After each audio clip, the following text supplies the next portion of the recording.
اعوذ باللہ من الشیطان الرجیم بسم اللہ الرحمن الرحیم۔ سب ناظرین کو علم اسلام چینل میں خوش آمدید اور خلوص بھرا سلام۔ میرے پیارے عزیز دوستو، ان ویڈیوز کی تیاری اور ایڈیٹنگ میں انتہائی احتیاط کی جاتی ہے، پھر بھی انسان ہونے کے ناطے کسی آیت کا ترجمہ یا کسی حدیث کا ترجمہ غلط ہو جائے تو میں اللہ تعالیٰ سے معافی کا طلبگار ہوں۔ ناظرین سے گزارش ہے کہ اگر کوئی غلطی سامنے آئے تو کمنٹس میں مطلع فرمائیں۔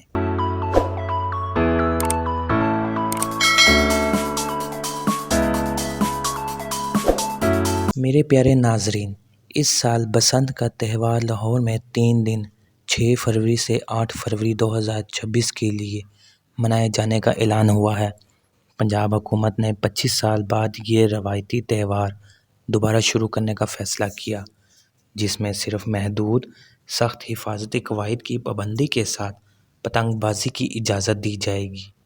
بسنت خاص طور پر پنجاب میں ایک ایسا تہوار ہے جس سے لوگ رنگ، پتنگ، جشن بہار اور روایتی خوشی جوڑتے ہیں، لیکن ہر مسلمان کے لیے ضروری ہے کہ وہ جس چیز کو اپنائے یا منائے وہ شریعت اسلام کی روشنی میں جائز ہو۔ اس مضمون میں ہم بسنت کو اسلامی تاریخ، ثقافت اور معاشرے کے نقطہ نظر سے جائزہ لیں گے تاکہ ہم اپنے ناظرین کو مکمل معلومات دے سکیں۔ میں کوشش کروں گا کہ آپ کو ٹھیک معلومات بتا سکوں۔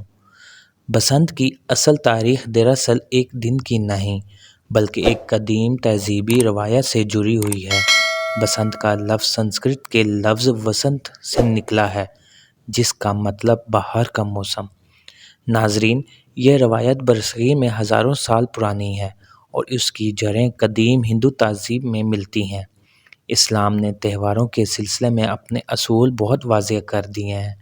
رسول اللہ صلی اللہ علیہ وآلہ وسلم نے فرمایا، جو کسی قوم کی مشابہت شباہت اختیار کرے وہ انہی میں سے ہے۔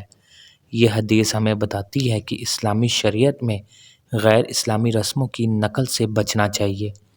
مسلمانوں کو وہ چیز اپنانے سے پہلے سوچنا چاہیے کہ کیا اس میں دین کی مخالفت ہے یا نہیں۔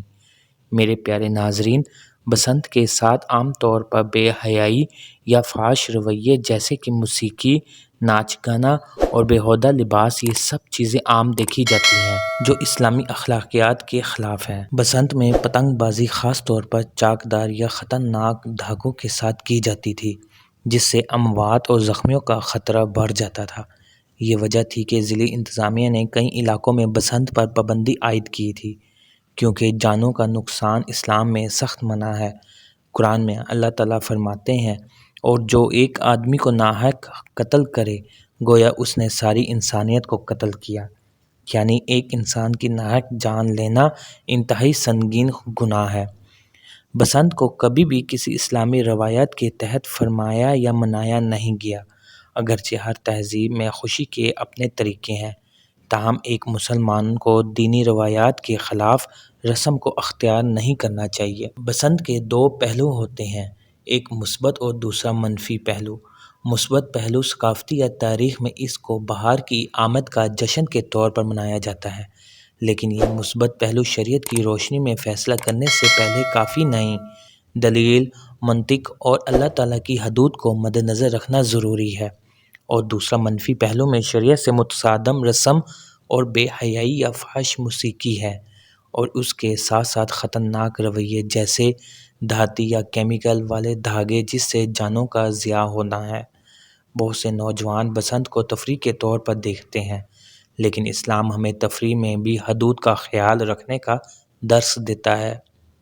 برصغیر میں مسلم دور خصوصاً دلی اور بعد میں لاہور میں بسنت ثقافتی میلے کی شکل اختیار کر گئی۔ مغل دور میں بھی دربار اور عوامی سطح پر بسنت منائی جاتی رہی۔ وقت کے ساتھ اس میں پتنگ بازی مرکزی سرگرمی بن گئی۔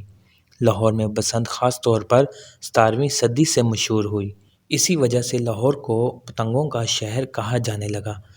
2026 میں بسنت 6 فروری سے 8 فروری تک منائے جانے کا اعلان ہوا ہے، لیکن صرف لاہور میں محدود اور سخت قواعد کے ساتھ۔ اسلام نے ہر رسم کو اپنے دینی اصولوں کے سامنے پرکھا ہے اور ہمیں بسنت جیسے تہواروں کو دلائل اور شریعت کی روشنی میں دیکھنا چاہیے۔ نوجوانوں کو بتائیں کہ ضرورت سے زیادہ تفریح بھی نقصان دہ ہو سکتی ہے اگر وہ دینی حدود میں رہیں۔ بسنت ایک ثقافتی تہوار ہے جسے تاریخ اور روایات میں دیکھا جاتا ہے، لیکن ایک مسلمان کو کسی بھی رسم یا تہوار کو اسلامی تعلیمات کے مطابق پرکھ کر ہی اپنانا چاہیے۔ اسلام ہمیں خوشی، شکر اور اجتماع کی اجازت دیتا ہے، شرط یہ ہے کہ وہ شریعت سے موافق ہو۔ Subscribe my channel. آپ کا بہت بہت شکریہ۔ اللہ حافظ۔